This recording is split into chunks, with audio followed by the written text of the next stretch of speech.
Hi guys, it's Michelle. I'm here today to talk to you about anxiety and panic attacks, especially. What to do about them, how to deal with them, what they feel like, how to help somebody else who might be having one. I want to start with my journey with anxiety. About 20 years ago, I was I had a situation, a traumatic event or traumatic events depending on how you look at it, uh, that started my anxiety problems. It was not very long before I got diagnosed with PTSD, and I don't even know how many times I've been diagnosed with it now over the years. It's been countless. I think I might have had a few panic attacks that were somewhat mild over the years. But for me, when it really got bad, let's see, I moved to Florida with my ex husband. And not very long after we got to Florida, we split up. I didn't have any friends or family here. I had no support system at all. And I don't mean financially, I mean emotionally, mentally, that kind of stuff. So for me, that was when my panic attacks started, like the big panic attacks, being hospitalized, over the top panic attacks, and trying to calm them down and trying to get them to go away was an absolute nightmare. It was really, really hard to function at all. So that's why I'm doing this video. I just want to reach out and let you guys know my experiences with panic attacks, just in the sense of what they feel like and what I think you can do to help other people or to help yourself if you happen to be suffering with this, because it is very debilitating. I mean, I think we all know what anxiety is, but just in case you don't, here is a definition.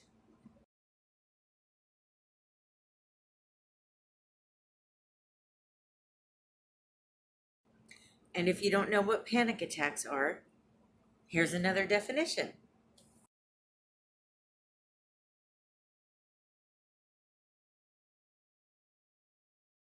Before I get started, I do want to let you know I am not a doctor. I am just someone with anxiety and PTSD who is just telling you my experience. Some of the things that work for me may not work for you, and there might be some things that work for you that don't work for me, because every body, every physical body is different. Every person is different. Every brain is different. We're all different. Panic attacks, or sometimes I guess they can be called anxiety attacks, I've been reading. I don't really understand anxiety attacks. That's a new phenomenon to me, so I'm not going to touch on that at all. But panic attacks are not just caused by PTSD. You can have generalized anxiety disorder, you can have agoraphobia, there's all kinds of different diagnoses that can cause panic attacks. Mine just happens to be PTSD, but just because you have panic attacks, that doesn't mean that you have PTSD. It could be something else causing it entirely. And so if you feel like you're having panic attacks and you're not really sure why, I really do recommend to seek medical help. In fact, if you think that you've been having them, it is pretty important to see a doctor and to find out what's causing them so they don't keep coming back. Some people are able to take care of the issue in a way to where they don't keep coming back. I just happen to have something that's pretty severe, so I don't know that they'll ever really go away, but I think in a lot of cases, they don't have to be permanent. So definitely seek medical help. Okay, what does a panic attack feel like? I can tell you what they feel like for me. I get very short of breath. I feel kind of like I can't breathe in, if that makes sense. Like there's no such thing as even half of a breath in, more or less a full deep breath in. My blood pressure goes up really high. Usually at least it'll go, if I'm having a panic attack, it'll usually be The top number is anywhere from 179 to I've had it go as high as 235, I think it was. I mean, it can get really high. I get real shaky. I get nauseous. I feel clammy. I get really, really, really cranky, and I don't know why. Like, it takes me a minute to realize what's going on. I get really, really hot when I'm having a panic attack. I could probably strip off all my clothes and jump in a 35-degree lake and I'd still feel hot. You know, that kind of hot, like you just want to get out of you feel like claustrophobic in your skin. Also, I get really scared. I feel like I'm dying, just petrified. It's not fun, that's for sure. And then I also get chest pain. So that's what a panic attack feels like for me. I don't know what it feels like for other people because everybody has I mean, I'm sure there's some people that have the exact same symptoms I do when they're having one, but there's plenty of people that have other symptoms as well. So if you're curious about that, go ahead and just do a Google search on panic attacks. There's so much information out there.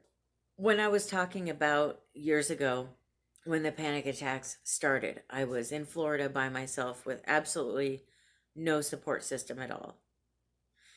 If I could do it again, I probably would have started something, some kind of counseling, maybe going to, I don't know, going on Meetup. I don't know if Meetup existed yet then, but just finding some kind of group to hang out with or a support group, or I know church works for a lot of people, some kind of counseling, or even if I had maybe had some friends, I had no one. My closest family member was in New York. So that's pretty far away from Florida. It was a really awful time. And then there's that stigma that, as bad as it is right now, I think it was even worse then.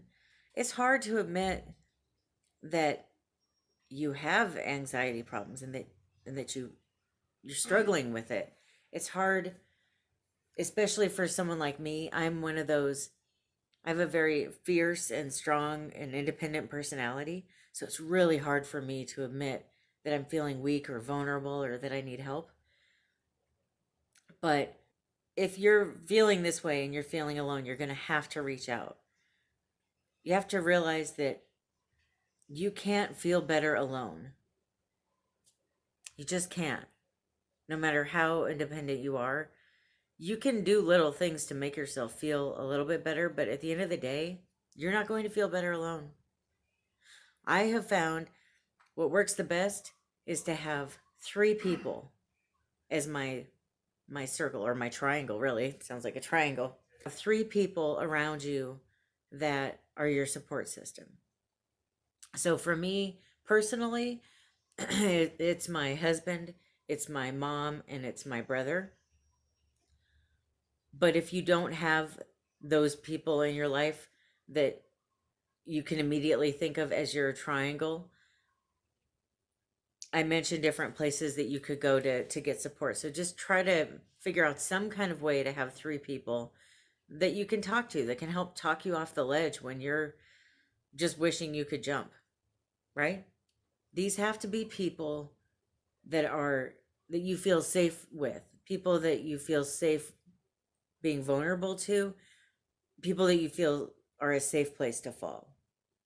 Now, if there's people that you feel worse about yourself around or that say things to make you feel like you're less of a person, that doesn't necessarily mean they're bad people or people that you shouldn't have in your life, but those are not people you should be surrounding yourself with when you're feeling a lot of anxiety. Those are the people that will make you feel more of that stigmatized feeling judged and alone and left out. So stay away from those kind of people. We all have those toxic people in our lives. Make sure you steer clear of them during your anxiety times. For me personally, anxiety and panic attacks, it's a roller coaster. It's up and down, up and down, up and down. So when my anxiety's high, I just avoid those toxic people. You know who you are. I'm kidding. I don't think my personal toxic people probably watch my page. I hope not. If you are, turn it off. Sorry about that noise in the background. That's my AC going off. There's so many things that I have found work. And the fun thing about panic attacks, this is so fun. It's so great. They're not all the same. They're just not. There's some things that work so well for me most of the time, but maybe in my last panic attack, they didn't work at all. You know what I mean? Not everything works all the time. And I hate to say that, but it's true. Stop trying to stop having anxiety. Stop trying to be someone who doesn't have a problem with anxiety. If you do. I mean, I'm talking to the people, I think I'm talking to the people that either have anxiety or are trying to help someone who does. So if you're trying to help someone who does, just give them this advice, or at least hopefully it'll work. Stop trying to stop having anxiety, because this is just who you are. You are a more anxious person for whatever the reason. I'm 5'6". Trying to stop having anxiety completely is kind of like trying to change your height. Yeah, you might be able to wear heels, or you might be able to, slouch or something, but you can't actually change your height. You can dream about it, but it's not going to happen, right? Same thing with anxiety. Just accept that this is who you are. Learn about what anxiety is. Like I had just mentioned, there's a bunch of resources online about it. Do a Google search through a bunch of it. There's a lot of information out there. It's hard to fix something if you don't really understand. Well, not fix it, but it's hard to deal with things if you don't understand what they really are. I'm not saying you have to do this all the time, so don't come after me. But if you're having a panic attack, or you're in one of those times where your anxiety is real high, try to lay off the smoking, drinking, and the caffeine. I know, like I said, don't come after me, but those things will make it worse. I can vouch for that. All three of those things make it worse for me. You can ask my husband. When I am in my high panic modes, I don't drink coffee, and it sucks. It sucks. But you got to do it if you want to feel better. Try deep counted breaths. Breathing in for a count of 4, holding it for 4, breathing out for a count of 4, holding it for 4, then trying 5, then 6, so on and so forth. That's a really good way to bring your anxiety down. Ice. I learned this. So I don't go to therapy anymore at all. I spent years going, and I think I kind of got therapied out, right? There's like only so many times you can talk about your feelings before it's just. And then I went to what was she called? It's like a licensed social worker. I'll put the actual title right here. Okay, that lady that I went to, I'm not going to say her name or anything, because she has asked that she doesn't want people to be referred to her. They find her in a different way. So, and I respect that. She was a anxiety specialist. And so instead of talking about my feelings, she talked about how to deal with the anxiety. For me, that really was what I needed. But once I got to a certain point, she said she felt that I didn't need to see her any longer, that I had kind of graduated from the course, so to speak. No matter how bad my anxiety may or may not get sometimes, I don't really feel like I've ever needed to go back. Even though I do get panic attacks and I do have to go to the emergency room, I haven't actually been hospitalized for one since I graduated from seeing her. So I'm just going to take that and appreciate that. That's a step up for me. One of her tricks that she taught me was ice. You're having a panic attack, put ice in your hand and hold it there until it melts all the way down. It starts hurting your hand, and eventually, you can't think about anything but the ice that is hurting your hand. So that's a really good trick. Ice water.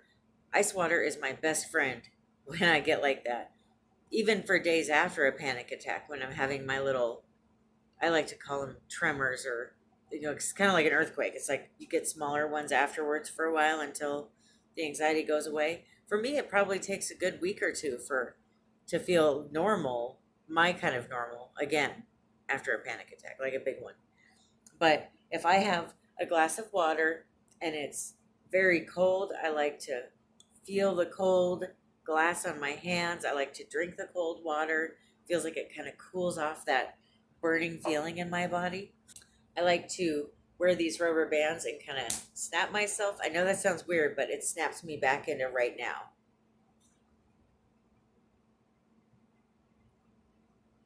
If you have a panic attack, you probably know what I'm talking about. Other people always look at me strange when I tell them about it, but it makes me feel better. Now, you can use a rubber band. I prefer not to use rubber bands because I find that they're a little too abusive. They hurt too much, they leave a mark. It's a little extreme for me, but these these ones that you can get, I mean, you see them all over the place. I think these work just fine. Go for a walk.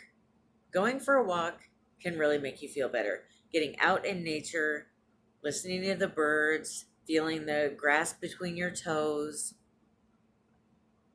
or going to the beach if you happen to live 20 feet from a beach. Go down to the beach, listen to the water, turn to one of your three people. Call, text, spend time with in person, one of your three. Try to relax. Take a bath, read. Reading is nice because you can step outside of your life and your problems and get into the book. If you can. See, that's one of those weird things too, where I found some panic attacks, you can't step outside of yourself like that. Other times you can't. So it just depends on how you're feeling. Other things that I find calming are salt lamps, diffusers with essential oil in them, candles. This will sound really funny, but reality TV, the really high dramatic, like the really high drama ones, those work really well.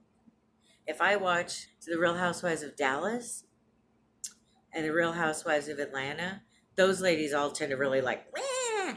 Okay, I am so immersed in the drama, I kind of get outside of myself and I'm paying attention to the storyline of the show. I find it really helps. I always have those kind of shows on my DVR in case I need to get out of my head. Try to think of something else. My husband's really good at this. If I'm having a panic attack, we like hockey. He'll come sit down with me and he'll start talking about different things about the team, or who do you think's going to win the playoffs this year. He'll get my mind out of myself. He'll start telling me a story. He'll start talking to me about different things we're dreaming about in the future. That really helps. He's so good about that. And it's very comforting for me.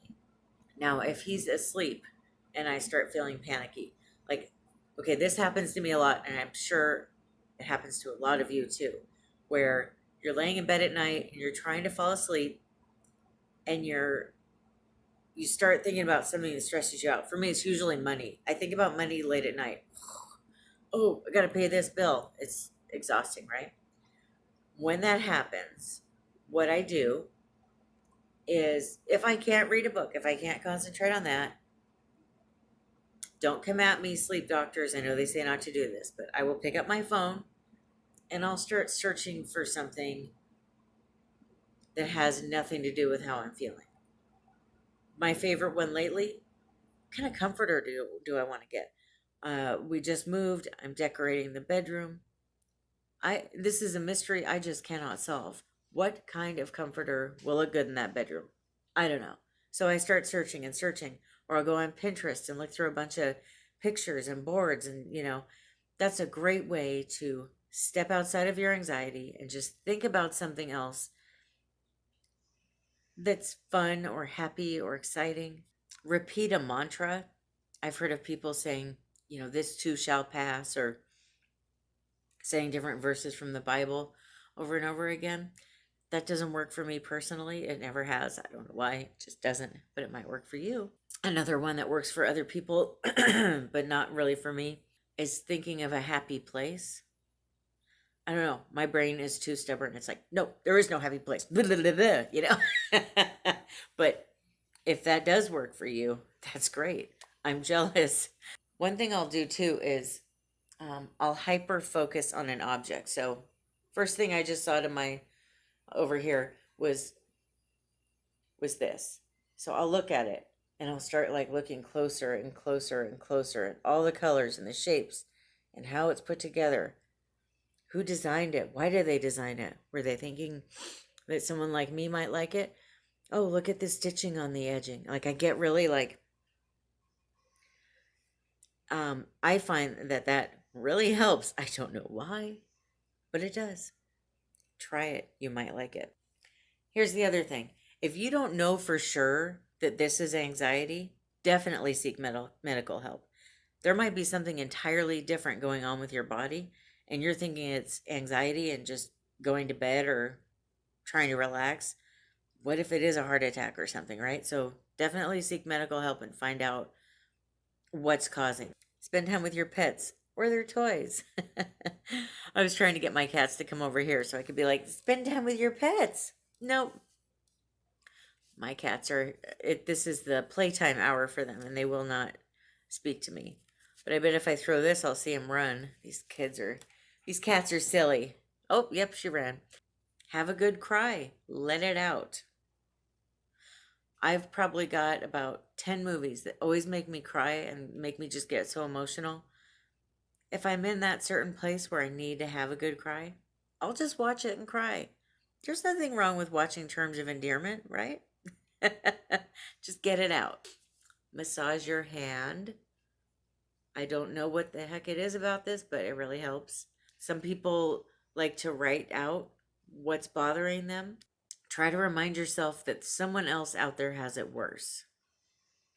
I met a girl one time who had PTSD like I do and had panic attacks, but had been in and out of psych wards ever since. She said that the shortest amount of time she'd been out of a psych ward was 2 weeks. And then she'd have to go right back in for a month or two, or that would suck. I mean, it's not that bad. I'm not, it could be worse, right? The other thing is, I try to think about all the people who just in general just have it worse. There's people being trafficked right now. There's people who have no food to eat, and I'm fat, right? Like, so it could be worse. I've got an abundance of food apparently, or people that are homeless, or there's so much worse that could be going on right now. As bad as it is, it could be worse. Try to remind yourself that no matter who you can think of that seems perfect, literally everyone out there feels at one time or another like they aren't enough. Everybody has insecurities. Everybody has problems. Kim Kardashian probably feels like she's not enough on a daily basis. I know, it sounds weird, but she probably feels like her lips aren't big enough and her butt isn't big enough and her waist isn't small enough, right? You can also start a grateful journal. Writing down what you're grateful for can definitely help with your anxiety. There is an app. Oh shoot, I can't remember the name of the app, and I'm recording on my phone. But I will put the name of the app down in the description box so that you can see which one it is. I've used it quite a bit throughout the years, and I find that to be really helpful. I also have these laying around my house. They're just marbles, but when I see them, I pick them up and I roll them around in my palms. I don't usually drop them, and I think about what I'm grateful for. So every time I see my marbles, I just lost my marble, didn't I? Ba-dum-bum. Every time I see my marble, any of my marbles, I stop and think about something I'm grateful for. And I find that that really helps. Get one of these, what are these called? The squeezy stress balls. I especially like this one. because it's a nice reminder that the world does not revolve around me.